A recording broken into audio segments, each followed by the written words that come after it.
দিনী খেদমত এই জায়গাতে আমাদের অনেক নতুন করে চিন্তা করার জায়গা আছে। একটা মানুষ সে তার জীবনে যখন চিন্তা করে আমি উম্মার কল্যাণে দিনের খেদমতে কিছু একটা করব, মোস্ট অফ দ্য কেস তাকে যদি বলা হয় যে ভাই কি কি করা যাইতে পারে, আইটেমের মধ্যে একটা মসজিদ করব, একটা মাদ্রাসা করব, মোস্ট অফ দ্য টাইম এর থেকে বেশি আইডিয়া আমাদের মাথায় আর আসে না।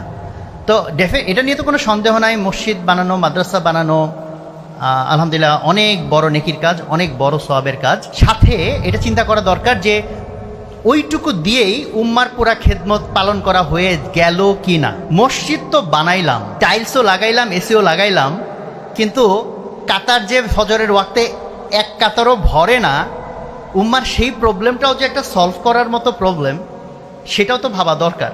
একটু আগেই আমি কিছু দিনী ভাইরা আছেন, ওনারা বেশ কিছু নতুন অ্যাঙ্গেলে দিনী খেদমত করেন, ওনাদের সাথে একটা মিটিং ছিল। ওখানে আলোচ্য বিষয় ছিল হালাল ইনকাম। হালাল সেটা তো একটা আছেই, বাট আমাদের খাবারের ভিতরে অলরেডি হালাল হারাম মিক্সড হয়ে যাচ্ছে, এই বিষয়ে আমাদের অনেকের সচেতনতা নাই।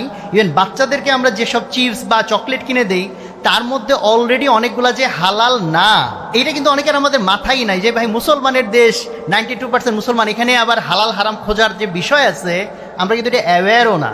অলরেডি বাংলাদেশে বিক্রি হয় বেশ পপুলার চিপস, শরিয়ার দিক থেকে হারাম, আমি একাধিক আলেম থেকে কনফার্ম হয়েছি। বা আরেকজন আমাকে একটা তথ্য দিলেন, বললেন যে যে মুরগিগুলো জবাই করা হয় বাজারে তার বেশিরভাগ অংশ বিসমিল্লাহ ছাড়াই জবাই করা হয়।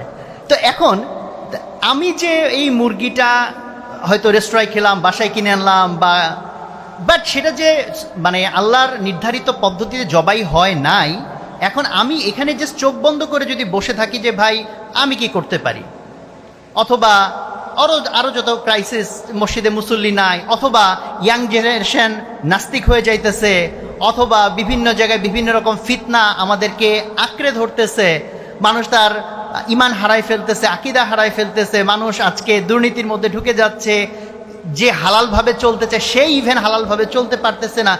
এতগুলো প্রবলেম, এগুলো সলভ কে করবে?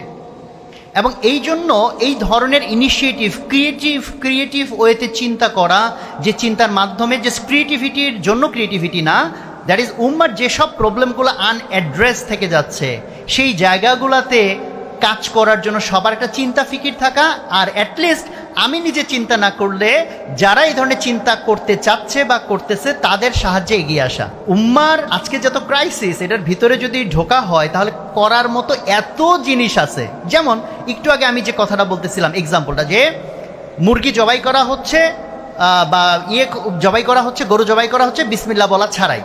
এখন কেউ কিন্তু চিন্তা করতে পারে এটাকে সলভ করা যায় কিভাবে।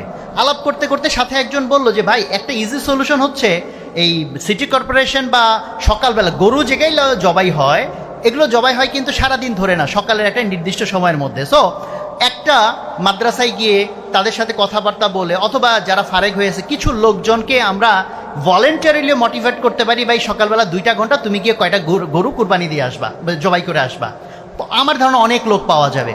অথবা কেউ যদি বড় স্কেলে করতে চায়, সে বলতে পারে যে ভাই আমি বরং ওই যে যারা এই সময়টা দিবে তাদের যে হাদিয়াটা দেওয়া দরকার সেই হাদিয়া দেওয়ার জন্য আমি রেডি আছি। তাইলে আপনি চিন্তা করেন আপনার এই ছোট্ট একটা হাদিয়া দিয়ে আজকে ঢাকা শহরে কত লোকের হালাল মাংস খাওয়ার ব্যবস্থা হয়ে যাচ্ছে। এবং এটা কি ছোট খেদমত মনে করার কোনো সুযোগ আছে?